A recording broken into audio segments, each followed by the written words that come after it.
You are listening to Practical and Woo by Mindset and Manifest.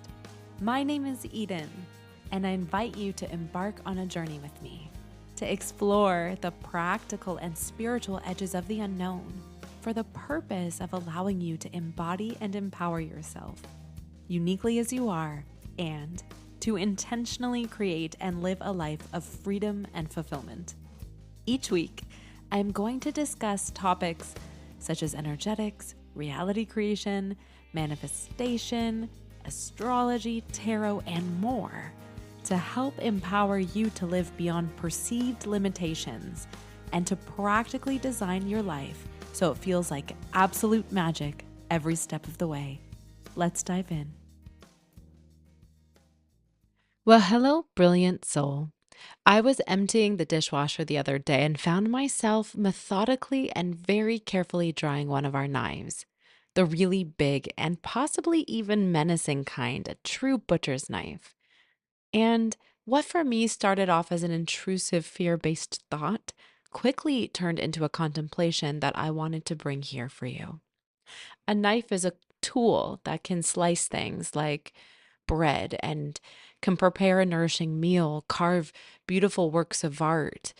It's also something that can be used to wound and even kill. No matter the action taken with a knife, it always remains the same tool. It carries no inherent morality. It isn't explicitly evil or virtuous, and it's neither kind nor cruel. It's simply a tool.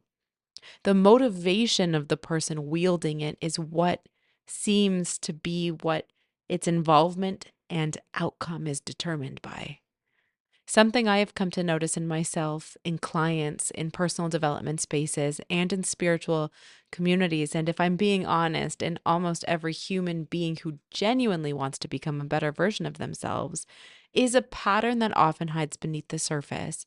And that pattern is self deprecation that's disguised as self improvement. And similar to our knife analogy, things like personal development, therapy, astrology, journaling, feedback, even mistakes can all be classified as simply tools.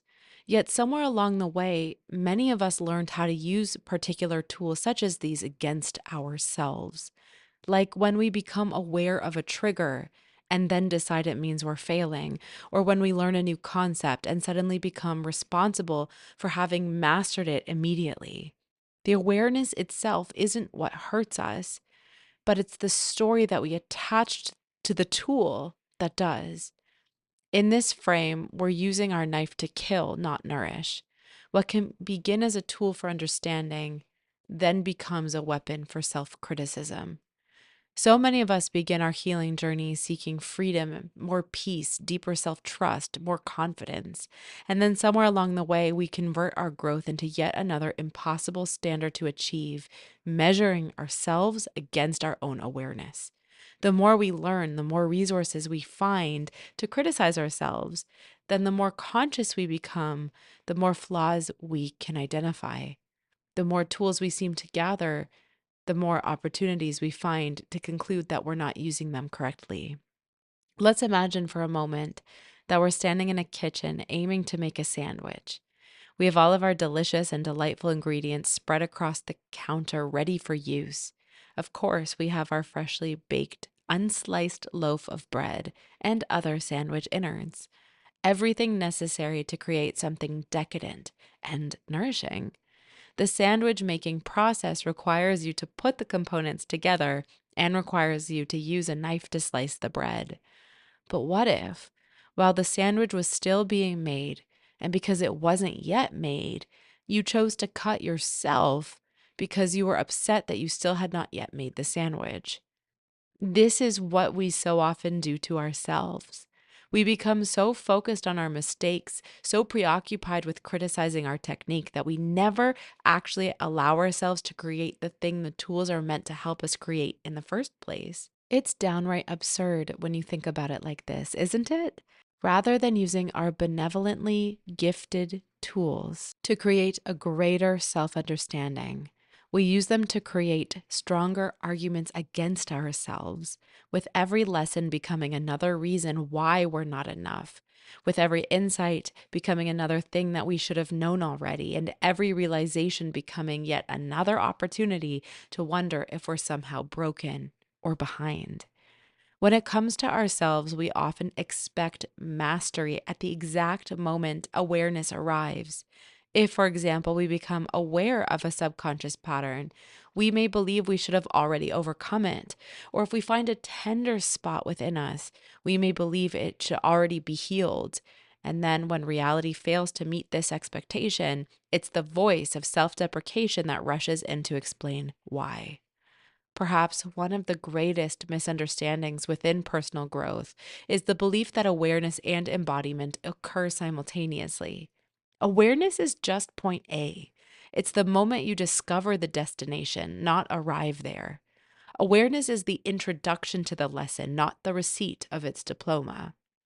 There will likely always be a period of time where you can clearly see the thing you're working on and still find yourself repeating it. This is what learning looks like.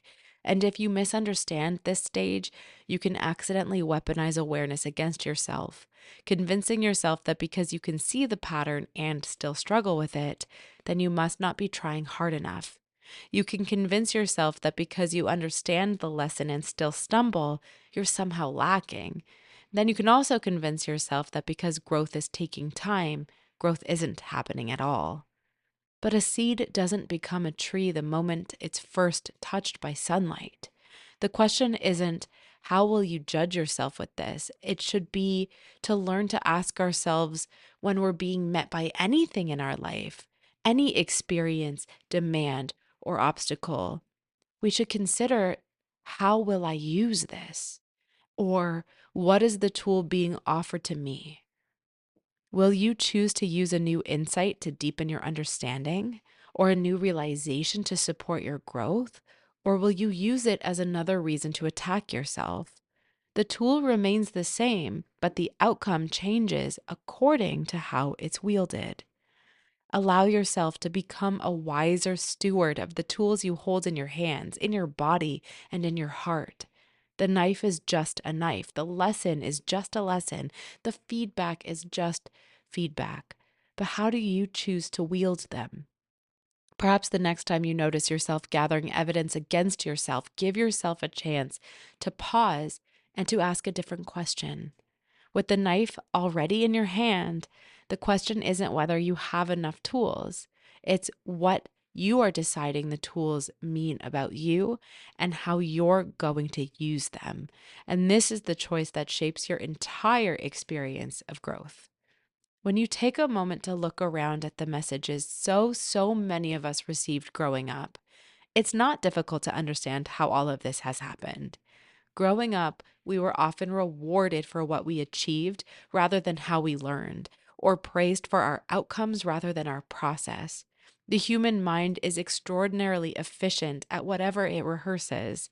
So, if you allow yourself to rehearse gratitude, you become better at noticing what's working. If you rehearse possibility, you become better at noticing opportunity. And in contrast, if you rehearse self criticism, you become remarkably skilled at identifying reasons you're already falling short.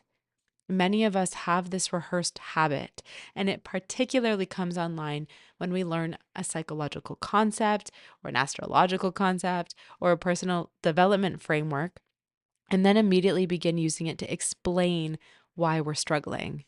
I have this placement. I have this wound. I have this attachment style. I have this pattern. So therefore, I can't. I won't. This is where the tool of curiosity can come in. Allowing yourself to be present with yourself and wondering why something happened rather than why you kept doing it. Or feeling curious about the need that needs to be met within you to feel safe rather than berating yourself for still not getting it right. Creating a fertile soil that is enriched by understanding is what allows for fulfilling change to take root. Imagine how different our lives would feel if we approached our own growth with this level of curiosity. So many of us spend our lifetimes trying to fix ourselves rather than trying to truly know ourselves. The knife was never the problem. The awareness or lack thereof was never the problem. The lesson you were presented with was never the problem. Neither was the feedback. The problem is forgetting the intended purpose of the tool that we're using. And my hope for you is that you will look at your life through the lens of a curious observer seeking to understand the lesson plan behind your experiences. To consistently ask yourself, what is this event, experience, situation, obstacle trying to teach me? To meet yourself and ask, what support might help me navigate this thing differently? And to discover what you're learning about yourself in the process. Your life is continually placing tools in your hands through your experiences. And the question isn't whether or not you possess the right tools, because you probably possess far more than you even realize. The question is whether you are using the tools to nourish your growth or attack your worth. The knife can slice bread. The knife can create a whole meal.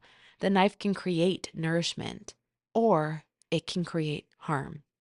The tool itself remains unchanged. What changes is how it was used. Until next time.